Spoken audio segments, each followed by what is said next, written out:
In 1846, a dentist named William Morton walked into a surgical theater at Massachusetts General Hospital, put a patient under with a chemical called ether, and watched a surgeon remove a tumor from the patient's neck, while the patient felt nothing and remembered nothing.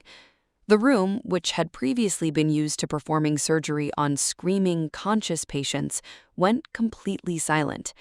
Which raises an obvious question that doctors still can't fully answer today. Where exactly did that patient go? Hi, I'm Mara, and this is Microplanet.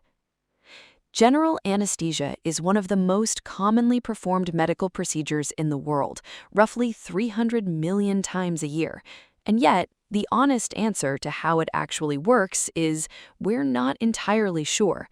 We know what anesthetic drugs do to the brain at a chemical level. We don't fully understand why that produces unconsciousness, and we especially don't understand what happens to the experience of being you while it's happening. Here's what we do know. Anesthetic drugs work primarily by disrupting communication between neurons. Most general anesthetics enhance the effect of a neurotransmitter called GABA, which acts as the brain's main off switch. It inhibits neural firing. Others block a receptor called NMDA, which is involved in how neurons talk to each other across synapses. The combined effect is that the coordinated, synchronized activity across different brain regions that seems to be necessary for conscious experience gets interrupted. The brain doesn't shut off like a light switch. It's more like the conversation between different parts of the brain becomes scrambled. Regions that normally talk to each other constantly stop coordinating, and whatever emerges from that coordination, which we call consciousness, simply doesn't arise. But here's the part that gets strange. The brain under anesthesia isn't quiet. It's often quite active.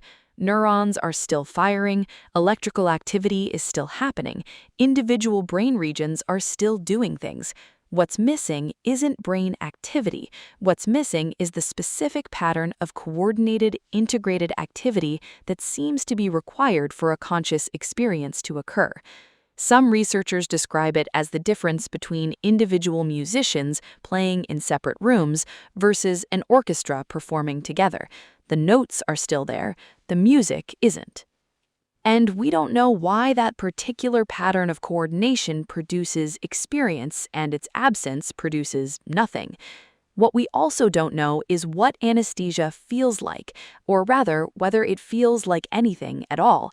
This is philosophically tricky. Dreams feel like something. Deep sleep feels like nothing, but still involves measurable brain activity. Anesthesia feels like, according to virtually everyone who's been under general anesthesia, absolutely nothing. Not darkness, not floating, not silence. The most common description is that one moment you're counting backward from 10, and the next moment you're already waking up, with no sense of time having passed at all. You don't experience the gap, you just skip it.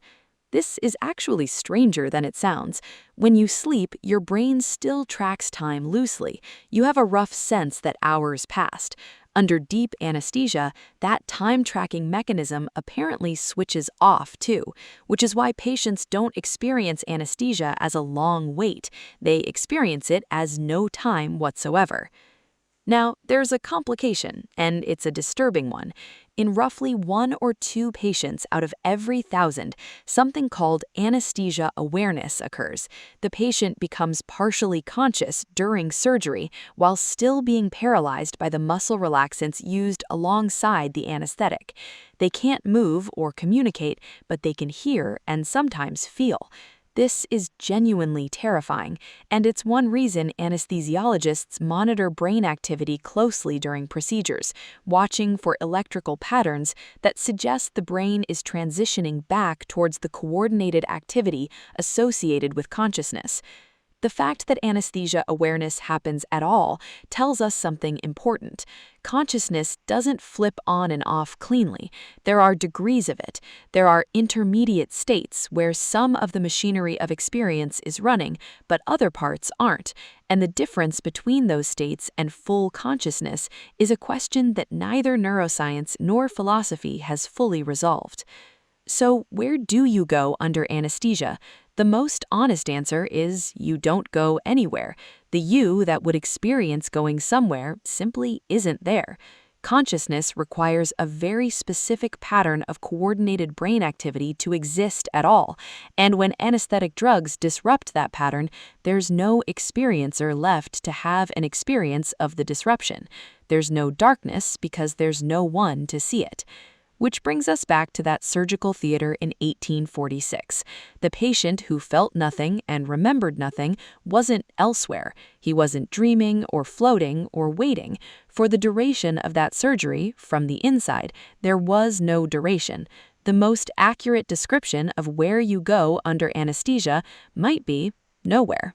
And then, suddenly, here.